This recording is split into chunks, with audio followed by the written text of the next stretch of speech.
चलिए, तो यहाँ पे हम बात करते हैं नेक्स्ट पर्सन की, who was Alfonso de Albuquerque. Alfonso de Albuquerque. चलिए, तो he was the second governor in India from Portugal. तो पुर्तगाल के जो दूसरे गवर्नर आए हैं आफ्टर अभी जो हमने फर्स्ट डिस्कस किया है, जिनका नाम था जो फर्स्ट गवर्नर थे आपके, जिनका नाम क्या था, Alphonse Almeida. Clear.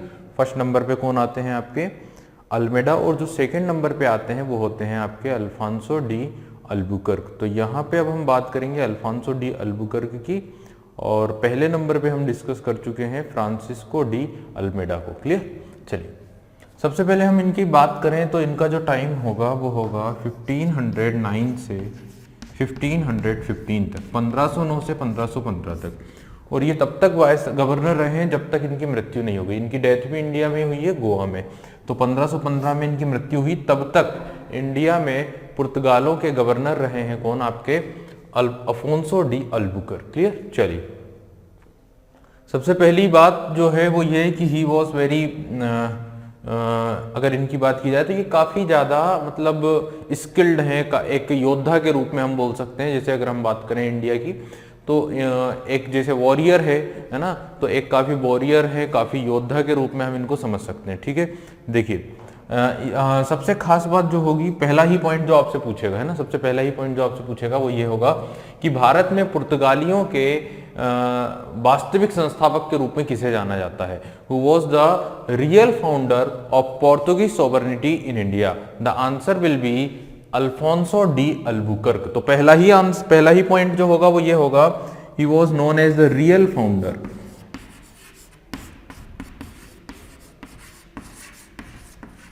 He was known as the real founder of Portuguese sovereignty in India। तो भारत में पुर्तगाली साम्राज्य के वास्तविक संस्थापक के रूप में जाना जाता है किसे, अफोंसो डी अल्बुकर्क को। क्लियर। ठीक है। नेक्स्ट पॉइंट, इसने क्या किया है, इसने दक्षिण पश्चिमी समुद्री तट पर, क्लियर, साउथ वेस्टर्न, दक्षिण पश्चिमी समुद्री तट पर पुर्तगाली प्रभुत्व को स्थापित किया था। क्लियर। साउथ वेस्टर्न जो कोस्टल रीजन था, जो साउथ वेस्टर्न ओशनिक रीजन था, है ना, वहां पर क्या किया था, पुर्तगाली साम्राज्य को स्थापित किया था। He establish the Portuguese sovereignty on the south west side of India. तो भारत के दक्षिण पश्चिम साइड पर इसने अपना जो प्रभुत्व है उसको क्या कर लिया था, इस्टेब्लिश कर लिया था। और ऐसा कहा जाता है कि पूरे के पूरे जो इंडियन ओशियन था, पूरा का पूरा जो अरेबियन ओशियन था, अरेबियन सी था, वहां पर अल्फोंसो डी अल्बुकर्क के नाम की तूती बोलती थी। क्लियर। उसका नाम चलता था वहां पर, उसका एक आतंक था, उसका एक टेरर था, उसका एक डर चला करता था उस पूरे ओशनिक रीजन में। क्लियर। कोचीन की अगर बात करें तो इन्होंने अपना हेडक्वार्टर किसे बना लिया था, कोचीन को। तो ध्यान रखिए, Cochin was the headquarter made by him. तो इन्होंने अपना हेडक्वार्टर बनाया था, कोचीन को अपना हेडक्वार्टर, इन्होंने अपना हेडक्वार्टर ही किसे बना लिया था, कोचीन को। ठीक है।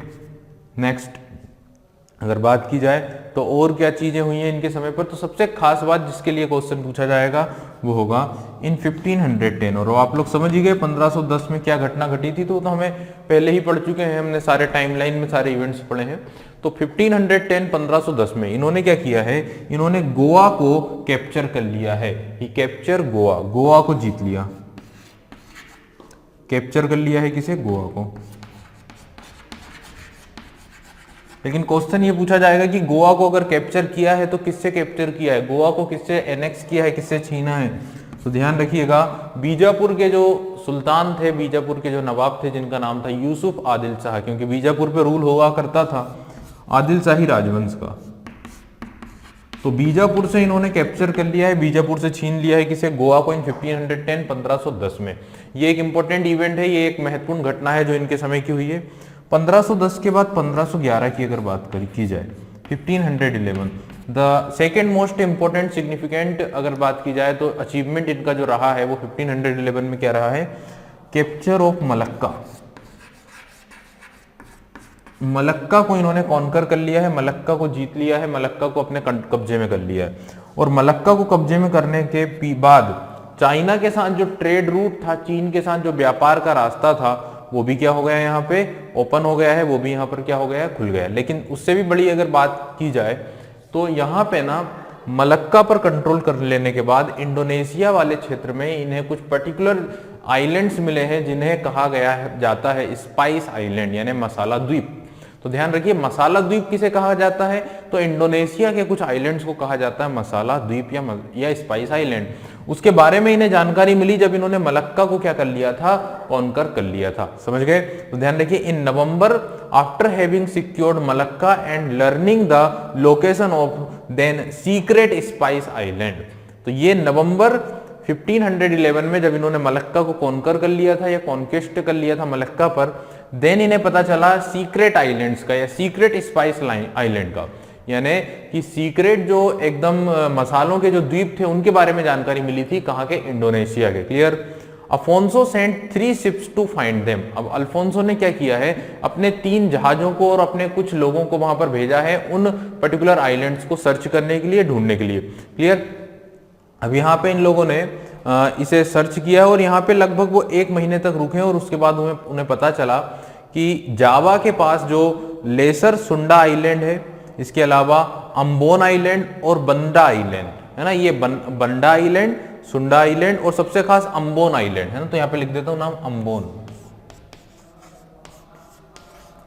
ये कहलाते हैं आपके कौन से आइलैंड, स्पाइस आइलैंड यानी मसाला द्वीप। कहां पर, आपके इंडोनेशिया में। ध्यान रखिए इंडोनेशिया के जो मसाले थे ना, उनकी क्वालिटी की अगर बात की जाए तो वो इंडिया की मसालों की क्वालिटी से भी अच्छे माने जाते थे।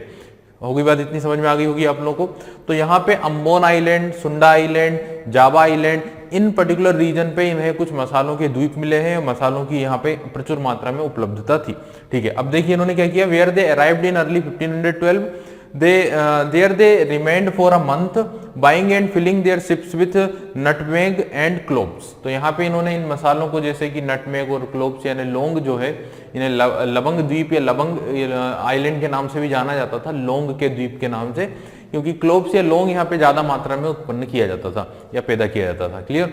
तो इन सभी को अपने जहाजों पर पूरी तरह से क्या कर लिया है, फिल कर लिया है, भर लिया है, क्योंकि यहाँ पे ये लगभग 1 मंथ तक रुके थे, 1 महीने तक यहाँ पे रुके थे। ठीक है, तो 1511 में यहाँ पे इन्होंने क्या कॉन्कर किया है, किसे जीत लिया था, मलक्का को।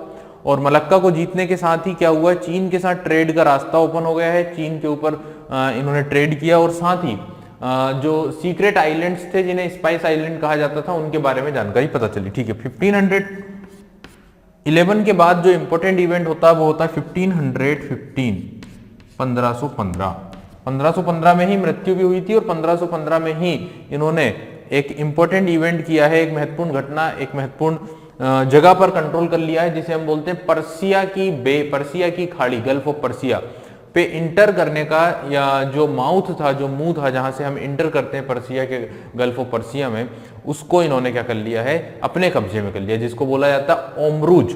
तो ओमरूज या ओरमुज पर इन्होंने क्या कर लिया, कंट्रोल कर लिया।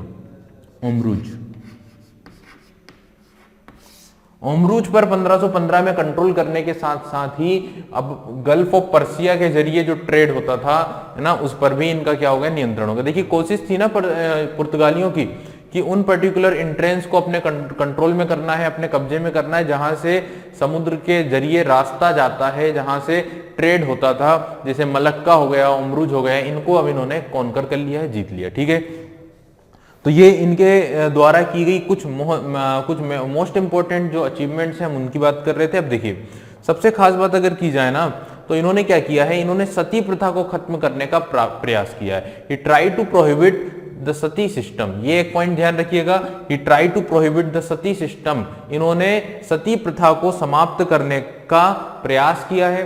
क्लियर? इन्होंने गोवा में और कालीकट में, या ये जो इस पर्टिकुलर रीजन में, खासतौर से गोवा में है ना, द्वीप में जितने भी हिंदू टेम्पल्स थे, हिंदू मंदिर थे, उन्हें क्या करा दिया, तुड़वा दिया है, उन्हें डिस्ट्रॉय करा दिया। उनकी जगह पर इन्होंने क्या किया है, ईसाई मिशनरीज को बुलवाया है और ईसाई जो मॉन्यूमेंट्स हैं वो बनवाए। ठीक है, तो यहाँ पे ये बात समझ में आ गई। अच्छा, एक चीज और, इन्होंने क्या किया, पुर्तगाली पुरुषों को इंस्पायर किया है, उन्हें प्रेरित किया है इंडियन फीमेल्स से, भारतीय महिलाओं से विवाह करने के लिए।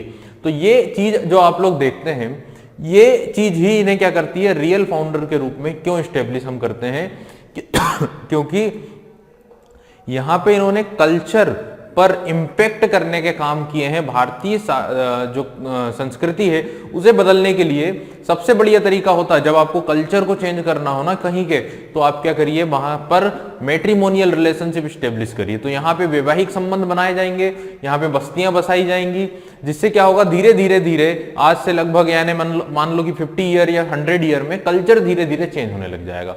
और यही इंपैक्ट, यही इफेक्ट हमें देखने को मिल जाता है गोवा में। क्लियर, जहां पे लोग रहे।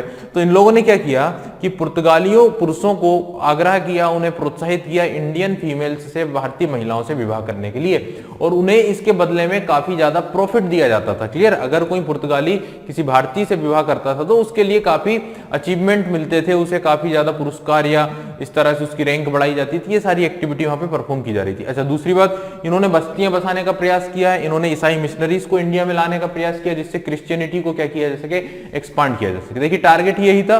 इंडिया में आने के पीछे के जो मुख्य लक्ष्य थे वो क्या क्या थे, तो अगर बात की जाए तो मुस्लिम्स को क्या करना है,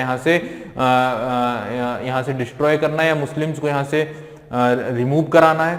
दूसरा अगर बात की जाए तो अपने ट्रेड को क्या करना है, अपने व्यापार को स्टेब्लिश करना है। और तीसरा काम क्या है, क्रिश्चियन रिलीजन को एक्सपांड करना है। अच्छा, इन्हीं के अगर हम समकालीन की बात करें, इन्हीं के कंटेम्प्रेरी अगर कोई थे तो अगर उनकी बात करें तो देखिए, टाइम आप लोग देख रहे हैं 1509 से 1515, यानी कि इजीली आप बोल सकते हैं कि दिल्ली सल्तनत में तो कौन रूल कर रहा था, लोधी वंश के शासक सिकंदर लोधी। क्योंकि मतलब 1517 तक रूल करेंगे सिकंदर लोधी। जब ये लोग आए थे तब भी सिकंदर लोधी थे। 1487 से 1517 तक का रूलिंग रहा है सिकंदर लोधी का। और सिकंदर लोधी के बाद कौन आएगा, तो फिर इब्राहिम लोधी आएगा, और उनके पहले कौन था, तो वो था बहलोल लोधी, यानी लोधी वंश। क्लियर, तो दिल्ली में तो लोधी वंश चल रहा है। लेकिन साउथ इंडिया की बात करें, दक्षिण भारत की बात करें, तो उसी समय दक्षिण भारत में चल रहा था आपका विजयनगर साम्राज्य या विजयनगर एम्पायर। क्लियर, और विजयनगर एम्पायर में अगर बात की जाए तो तुलुप वंश के एक महान शासक उस समय रूल कर रहे थे, जिनका नाम था कृष्णदेवराय। तो एक पॉइंट जो यहाँ पे आ जाता है वो ये कि इन्हीं के कंटेम्प्रेरी, इन्हीं के समकालीन कौन था, तो इन्हीं के समकालीन थे साउथ इंडिया में कृष्णदेवराय।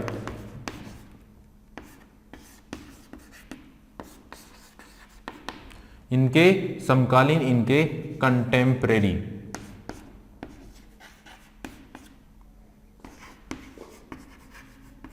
तो इन्हीं के कंटेम्प्रेरी थे, इन्हीं के समकालीन थे Krishnadevaraya, who was the ruler of Tuluva dynasty from Vijayanagara empire. तो विजयनगर साम्राज्य के ही एक शासक थे तुलुप वंश से बिलोंग करने वाले, जिनका नाम था कृष्णदेवराय। और इनके शासनकाल की अगर बात करें तो 1509 से 1529 तक इनका शासनकाल रहा है। और इनको हमने डीप में डिस्कस किया था। इनके दरबार में 8 दिग्गज रहा करते थे, जिन्हें हम 8 पोएट कहते हैं, उन्हें 8 कवि के रूप में जाना जाता था। क्लियर, जैसे अष्टप्रधान हमने पढ़ा है, छत्रपति शिवाजी के शासनकाल का जो मंत्रिमंडल था, वैसे इनका अष्ट दिग्गज थे। और दूसरी बात अगर की जाए कृष्णदेवराय की, तो बाबर ने अपनी आत्मकथा में भारत के सबसे महान और सबसे बड़े साम्राज्य के रूप में जिक्र किया है किसका, कृष्णदेवराय का। क्लियर, तो इस तरह से, और डेक्कन सल्तनत को पूरी तरह से अपने कब्जे में, अपने कंट्रोल में करने का, या उन्हें भी युद्ध में पराजित करने का काम किया था कृष्णदेवराय ने। काफी साहसी और काफी बहादुर और काफी मजबूत शासन किया था कृष्णदेवराय ने तुलुप वंश में। ठीक है, तो कृष्णदेवराय इनके समकालीन थे। बाकी सारी चीजें हमने कृष्णदेवराय के बारे में पढ़ी है। तो यहाँ पे हमने हल्का हल्का से डिस्कस किया अफोंसो डी अल्बुकर्क के बारे में। He served as a governor of Portuguese in India from 1509 to 1515, during which he expanded Portuguese influence across the Indian Ocean. तो अपने शासनकाल, अपने वाइसरॉयलिटी के पीरियड में इन्होंने जो इन्फ्लुएंस था, पुर्तगाली इन्फ्लुएंस, उसे क्या किया है, इंडियन ओशियन तक, इंडियन ओशियन में एक्सपांड किया है, उसे बढ़ाने की कोशिश की है। Afonso advance the 3-fold Portuguese grant scheme for combating Islam, spreading Christianity and securing the trade of spice by establishing a Portuguese Asian Empire। तो ये जो मुख्य टारगेट थे, जो मुख्य लक्ष्य थे, जो मैंने बताया है, वो है वो क्या क्या है, तो 3-fold पोर्तुगीज टारगेट जो है वो ये है कि कॉम्बेटिंग इस्लाम, इस्लाम को क्या करना, खत्म करना है, इस्लाम को यहाँ से हटाने की कोशिश करना है। क्लियर, मतलब ये है कि इस्लाम यानी मुस्लिम जो रूलर्स हैं, मुस्लिम जो ट्रेडर्स हैं, उन्हें यहाँ से क्या करना है, रिमूव कराना है। दूसरा है स्प्रेडिंग क्रिश्चियनिटी, यानी कि ईसाई धर्म का प्रचार करना। तीसरा है securing the trade of spice by establishing a Portuguese Asian empire. तो जो पूरा ट्रेड है स्पाइस का यानी मसालों का, उसे पूरी तरह से अपने लिए सिक्योर करना है, सुरक्षित करना है, और एक एशियन पुर्तगाल एम्पायर को बिल्ड करना है। ठीक है, Afonso is generally considered a military genuine and probably the greatest naval commander of the age given his successful strategy। तो ये एक इंपॉर्टेंट पॉइंट आप लोग समझें कि ये जो था अफोंसो डी अल्बुकर्क ये जाना जाता था एक मिलिट्री जेन्युइन यानी कि एक सैन्य योद्धा के रूप में, एक सैन्य एक्सपर्ट के रूप में, है ना, और ग्रेटेस्ट नेवल कमांडर उस समय का, उस जमाने का एक काफी महान नेवल कमांडर के रूप में इसे जाना जाता था। He pioneered European sea trade with China during the Ming Dynasty। जैसे कि मैंने बोला आप लोगों को कि 1511 में जब मलक्का को इन्होंने जीत लिया था तब इन्होंने चाइना के साथ ट्रेड किया था। और ये एक पॉइंट आपका मैंने बोल दिया, ही पायोनियर्ड यूरोपियन सी ट्रेड, यूरोपीय समुद्री व्यापार को कहां तक पहुंचा दिया है, चाइना तक। और उस समय चीन में रूल हो रहा था किस डायनेस्टी का, मिंग डायनेस्टी का या मिंग वंश का। तो चीन के मिंग वंश के समय इन्होंने यूरोपियन ट्रेड को फैला दिया है कहां तक, चाइना तक। और बाद में आप लोग समझेंगे कि कितना ज्यादा एक्सपांड हो जाएगा यूरोपियन ट्रेड विद चाइना, है ना। उसी के कारण फिर अफीम वॉर होते हैं, अफीम युद्ध होते हैं उस टाइम पर जब ब्रिटेन का कंट्रोल होता है इंडिया में। उसी समय पर चीन के साथ ये लोग युद्ध लड़ रहे होते हैं, कौन सा, अफीम का युद्ध, ठीक है। अब देखिए, he became known as the great and terrible and Caesar of the East and Lion of the Sea and the Portuguese Mars। तो इसे कई नाम से जाना जाता है, जैसे मैंने बोला काफी ज्यादा टेरिफाइड, काफी ज्यादा आतंक था समुद्र में, और इंडियन ओशियन में इसके नाम की तूती बोलती थी, इसलिए इसे जाना जाता कई नाम से, जैसे the great, the terrible, the seizure of the east, ये सारे उसके कुछ फेमस नाम है, ठीक है। तो हम अगर बात करें ना अफोंसो डी अल्बुकर्क की, तो ये पहली बार इंडिया नहीं आया था। इसके पहले 1503 में इसका एक पहला मिशन आ चुका था। फर्स्ट एक्सपीडिशन इसका इंडिया में 1503 में, सेकंड एक्सपीडिशन 1506 में हो चुका था, है ना। जब अगर बात की जाए 1506 की, 1506 की, तो तब इंडिया में कौन था, तब इंडिया में था आपका फ्रांसिस्को डी अल्मेडा उस समय पर भी, और उसके पहले 1503 में भी। और अगर बात की जाए governor of Portuguese in India, तो 1509 से 1515 ये भी रहा है। और second governor of India of the state of India, इस पोस्ट से ये अपॉइंट हुआ। 1510 में क्या किया, गोवा को कैप्चर किया, 1511 में मलक्का को।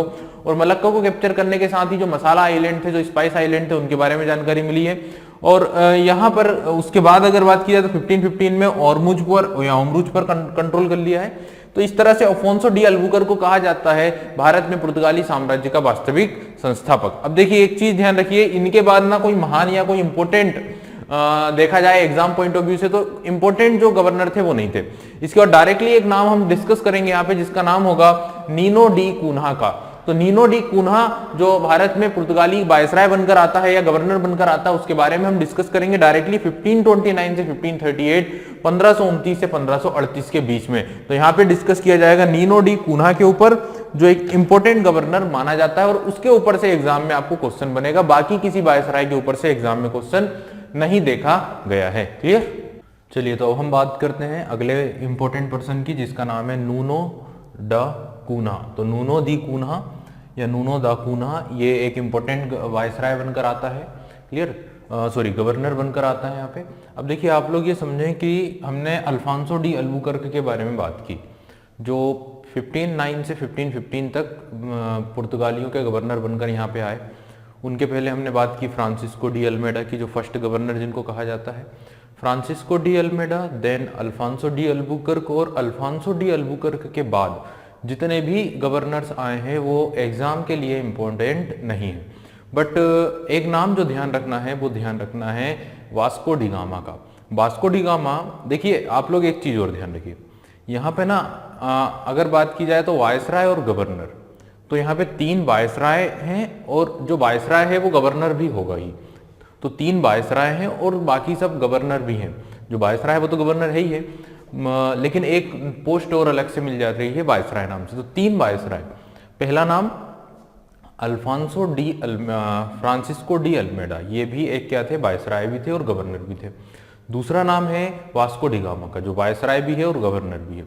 और तीसरा नाम होगा वो होगा वो जो थर्ड पर्सन होगा ना, जो वायसराय बनकर आएगा, अगर हम उसकी बात करें तो वो होगा Garcia de Noronha, Garcia de Noronha. तो ये वायसराय भी होगा और गवर्नर भी होगा।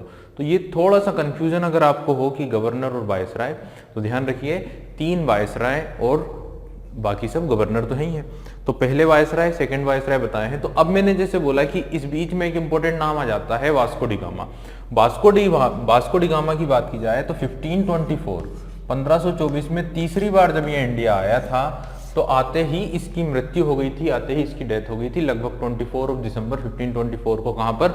कोचीन, है ना। और कोचीन में ही फिर इसकी क्या बना दी गई है, कब्र बना दी गई है, इसकी समाधि बना दी गई है, कहाँ पर, कोचीन में। क्लियर, ठीक है, तो एक पॉइंट क्लियर हो गया।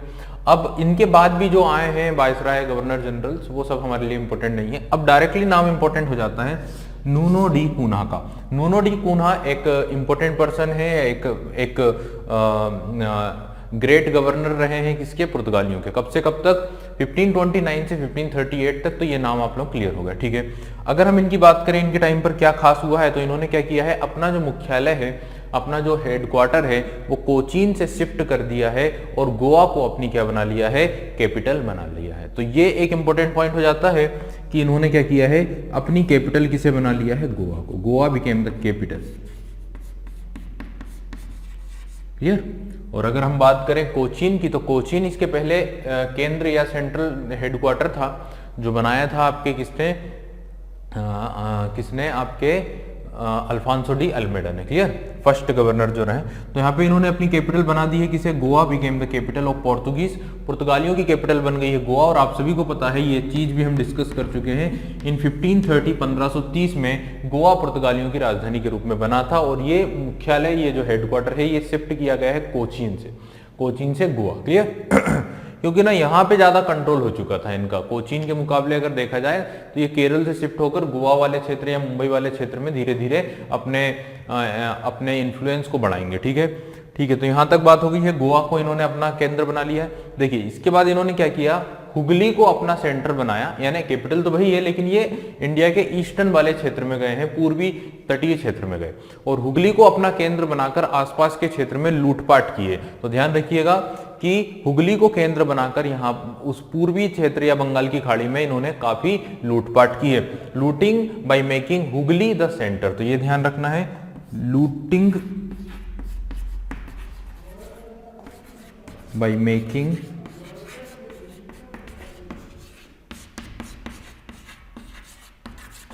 Hooghly, looting by making Hooghly the centre. तो सेंटर किसे बनाया, हुगली को बनाया। चलिए, इतनी बात क्लियर हो गई होगी आप लोगों को। एक चीज और जो ध्यान रखनी है वो ये है कि इन्होंने क्या किया था, गुजरात के जो शासक थे बहादुर शाह, उनकी भी हत्या कर दी थी। Clear, he killed Bahadur Shah the ruler of Gujarat. कैसे हत्या की थी, देखिए, बहादुर शाह के बारे में हमने डिस्कस किया है गुजरात सल्तनत में। गुजरात सल्तनत जब हम पढ़ रहे थे तो गुजरात सल्तनत में हमने बहादुर शाह के बारे में डिस्कस किया था, और उन्हें जब बुलवाया गया था समझौता करने के लिए या डिस्कशन करने के लिए समुद्र में, तो और वहीं पर क्या कर दिया गया था, उन्हें धोखे से समुद्र में डुबाकर मार दिया गया। तो गुजरात सल्तनत वाला टॉपिक देखिएगा, जो मैंने आपको मीडिएवल इंडियन हिस्ट्री में पढ़ाया है, independent kingdoms of 14th to 16th century, 14वीं से 16वीं शताब्दी के बीच के स्वतंत्र राज्यों में मैंने आप लोग गुजरात सल्तनत पढ़ाया है। उसी में महमूद बेगड़ा और बहादुर शाह, मुजफ्फर शाह, ये सारे जो रूलर्स थे गुजरात के, उनके बारे में डिस्कस किया। क्लियर, तो यहाँ पे आपको बताया था कि गुजरात के जो शासक थे बहादुर शाह, उनके काफी कॉन्फ्लिक्ट्स थे, किसके साथ, हुमायूं के साथ। हुमायूं जो मुगल बादशाह था उसके साथ। और फिर अगर बात की जाए तो बड़ी प्रॉब्लम थी उस समय पर, क्योंकि अगर बहादुर शाह की बात की जाए तो एक तरफ उसे निपटना था, कई सारे उसके एनिमीज थे, दुश्मन थे, जैसे कि राजस्थान में मेवाड़ में जो सिसोदिया डायनेस्टी के रूलर थे, है ना, वो राणा सांगा वगैरह। और फिर एक तरफ हुमायूं था। क्लियर, हुमायूं यानी मुगल बादशाह, इनके साथ भी प्रॉब्लम थी, इनसे भी प्रॉब्लम थी, और एक तरफ पुर्तगालियों की भी प्रॉब्लम थी। तो पुर्तगालियों से इनका एक समझौता हो रहा था, और ये समझौते के लिए वहां पर गए थे, और वहीं पर इन्हें धोखे से डुबाकर इन लोगों ने क्या कर दिया था, मार दिया था। क्लियर, तो बहादुर शाह की इन्होंने क्या की थी, हत्या की थी, ये बात ध्यान रखना था, रूलर ऑफ गुजरात। चलिए, तो यहाँ पे बात कर लिए नीनो दी कून्हा तक हमने। अब हम बात करेंगे एक और, देखिए, ये एक इंपॉर्टेंट था, किसके बाद, आपके अल्बुकर्क के बाद, है ना, इस बीच में कोई इंपॉर्टेंट नहीं है। एक नाम और आता है जो इनके बाद आएगा, और वो भी हल्का सा क्या होगा, इंपॉर्टेंट गवर्नर होगा। इसके अलावा आपको कोई भी नाम याद करने की जरूरत नहीं होगी। क्लियर, चलिए, अब हम बात करेंगे एक और व्यक्ति के बारे में जिसका नाम है गार्सिया दी नरोन्हा। तो गार्सिया दी नरोन्हा एक और आता है नूना दी कून्हा के बाद। क्लियर, और अगर इसकी बात की जाए तो इसका जो गवर्नरशिप होगी, है ना, और एक चीज ध्यान रखना, he was third viceroy. Clear, ये तीसरा वायसराय है और 10वां गवर्नर है। Clear, third viceroy. Clear, third viceroy and 10th governor. ये कंसेप्ट और थोड़ा सा क्लियर हो जाएगा।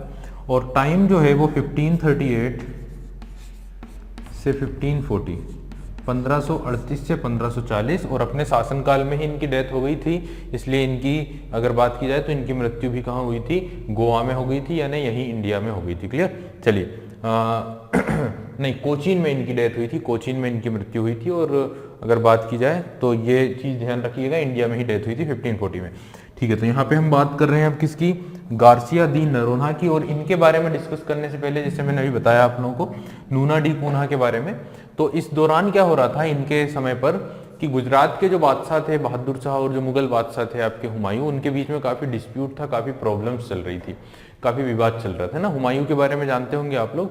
1530 से अगर बात की जाए तो 1530 से 1532 अगर देखा जाए तो 1540 पहला टर्म रहा था उनका, और 1555 और 1556 ये दूसरा टर्म रहा था। दो टेनर हैं, 1530 से 1540 और 1555 से 1556 किसके, हुमायूं के। क्योंकि 15 साल 15 ईयर उन्हें क्या करना पड़ा था, इंडिया से या अपने शासनकाल से इन्हें भागना पड़ा था, शासनकाल छोड़ना पड़ा था।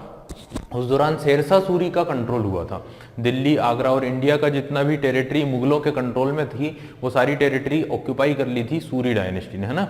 हालांकि ज्यादा थी नहीं, क्योंकि अभी अभी बाबर आया था 1526 में, और आने के बाद उसने कुछ जगहों को ऑक्यूपाई किया था, जैसे कि मालवा या कालिंजर वाला जो जगह हो जाती है वो, है ना। मेवाड़ के राणा सांगा को हराया था उसने, हल्दी आपका एक युद्ध हुआ था उनका, जिसको बोलते हैं घाघरा, बैटल ऑफ घाघरा 1527 में।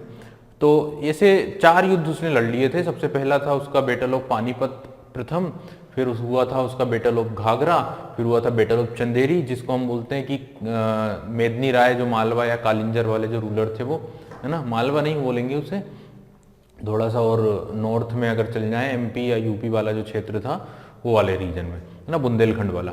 और फिर तीसरे नंबर पे अगर बात की जाए तो वहां पे आ जाता है, चौथे नंबर पे वो हो जाता है आपका battle of Ghaghra, battle of Ghaghra, है ना। घाघरा जो बिहार में चौथा युद्ध लड़ा था अफगानों के साथ।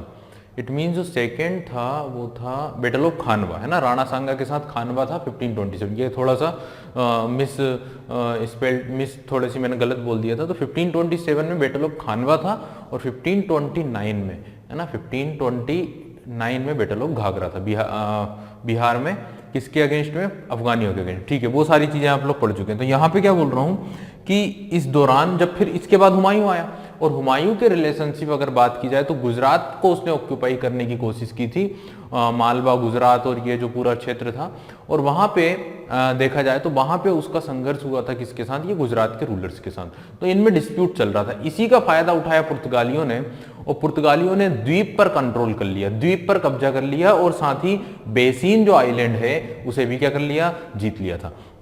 तो 1530 की अगर बात 1535 की बात की जाए तो द्वीप पर कब्जा हो गया था, और 1534 में बेसिन को उन्होंने कॉन्कर कर लिया था। बेसिन और सालसेट ये वो आइलैंड है जहां पे मुंबई आज बसा हुआ है, इनहेबिटेड है। तो 1535 में द्वीप और 1534 में बेसिन कॉन्कर कर लिया था, कब्जा कर लिया था उस पर पुर्तगालियों ने। ठीक है, तो यहाँ पे हम बात करेंगे अब गार्सिया दी नरोना की। 1538 से 1540 के बीच में इंडिया के 3rd viceroy and 10th governor के रूप में अपॉइंट किए जाते हैं। और अगर इनकी बात की जाए तो he was a Portuguese nobleman, he was 10th governor and 3rd viceroy of Portuguese in India.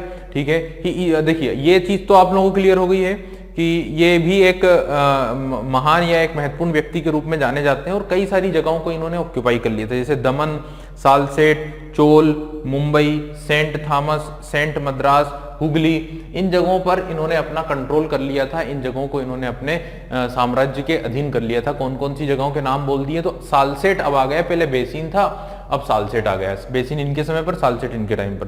तो सालसेट, दमन, जैसे दीव इनके टाइम पर तो दमन इनके टाइम पर। तो दमन, सालसेट, मुंबई, चोल, सेंट थॉमस, मद्रास, ये पूरे जो क्षेत्र थे इन्हें भी अपने कंट्रोल में कर लिया था पुर्तगालियों ने। किसके समय, गार्सिया दी नरोना के समय। ठीक है, ये बात ध्यान रखना है। इसके अलावा अगर बात की जाए ना तो श्रीलंका के भी अधिकांश भागों पर अपना आधिपत्य जमा लिया था गार्सिया दी नरोना ने। क्लियर। तो श्रीलंका के भी कई सारे क्षेत्रों को इन्होंने क्या कर लिया था, कॉन्कर कर लिया था, इन क्षेत्रों को अपने नियंत्रण में ले लिया था। ठीक है, अब आगे की बात की जाए तो एक इंपॉर्टेंट पॉइंट जो आता है गार्सिया दी नरोना के ऊपर से वो ये आता है, क्योंकि ये सब तो सभी कर रहे हैं और उसको तो टाइमलाइन में आप लोग याद कर सकते हैं। खास या अलग हटके बात यह है कि he issued a temporary ban on construction of mainly Hindu and Buddhist temples within the Portuguese India. तो पुर्तगालियों का जो साम्राज्य था, जहां पे पुर्तगालियों की सोवर्निटी थी, उस इंडिया के पार्ट में बैन हो चुका था, प्रतिबंधित हो चुका था construction of Hindu temples and Buddhist temples. तो बुद्ध मंदिरों और हिंदू मंदिरों के निर्माण पर रोक लगा दी गई थी, प्रतिबंध लगा दिया गया था, ऐसा फरमान जारी करा था, ऐसा ऑर्डर इशू किया था किसने, गार्सिया दी नरोना ने। बैन ऑन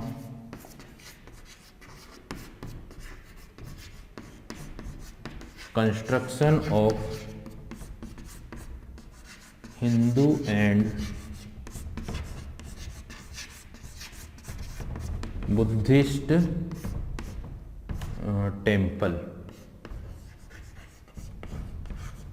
ये एक पॉइंट है जो ध्यान में रखना है आप लोगों को। हिंदू और बुद्धिस्ट टेम्पल्स के कंस्ट्रक्शन पर इन्होंने प्रतिबंध लगाया है, इन्होंने बैन लगा दिया। क्लियर हो गई बात इतनी, इसमें कोई डाउट नहीं होगा। और ये बता ही चुका हूं कि Garcia died before the end of his mandate as viceroy on the April 3, 1540। तो 1540 में अपने वायसरायडिलिटी के समय ही इनकी डेथ हो गई थी। कहां पर, इन कोचीन, और इन्हें दफनाया गया था कहां पर, गोवा में। क्लियर, चलिए। हालांकि ये सारी बातें नहीं पूछेंगे, ये एक पॉइंट है जो इंपॉर्टेंट है, जो पूछ सकते हैं आप लोगों से। जैसे मैंने बोला ही था कि इन लोगों ने अपने कल्चर को एक्सपांड करने के लिए वैवाहिक संबंध स्थापित किए हैं। सबसे खास, सबसे बढ़िया तरीका होता है अपने कल्चर को बढ़ावा देने के लिए, है ना, वैवाहिक संबंध स्थापित करना, जैसा कि मुस्लिम्स ने भी किया था और फिर इन्होंने भी किया है। और दूसरी चीज जो है, इन्होंने बैन लगाया था किस पर, जो हमारे टेम्पल्स थे, Buddhist temples, Hindu temples. Clear, चलिए। यहां तक हमने इंपॉर्टेंट लोगों की बात कर ली। अब हम अगर देखें तो इतना सब कुछ कर लिया था, इतना सब कुछ कॉन्कर कर लिया था, और इस समय तक अगर बात की जाए 1540 तक, तो 50 दुर्ग और 100 जहाजों का बेड़ा इनके कंट्रोल में था। 50 दुर्ग इन्होंने अपने कंट्रोल में कर लिए थे या बना लिए थे, और साथ ही 100 शिप्स, 100 जहाजों का जो आर्मेड था, जो बेड़ा था, वो इनके कब्जे में, इनके पास था। यानी इतनी मजबूत इनकी नेवी थी। तो इतनी सारी चीजें होने के बाद भी धीरे धीरे पुर्तगाली शक्ति क्या होने लगी थी, कमजोर होने लगी थी, वीक होने लगी थी। और इंडिया से इनका जो ट्रेड था, व्यापार का जो कंट्रोल था, और जो एडमिनिस्ट्रेशन ये कर रहे थे, ये जो अपना एम्पायर बिल्ड कर रहे थे, ये धीरे धीरे खत्म होने लगा।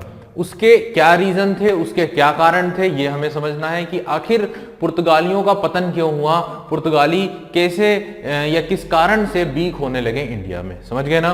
तो इसी मुद्दे के ऊपर बात करेंगे।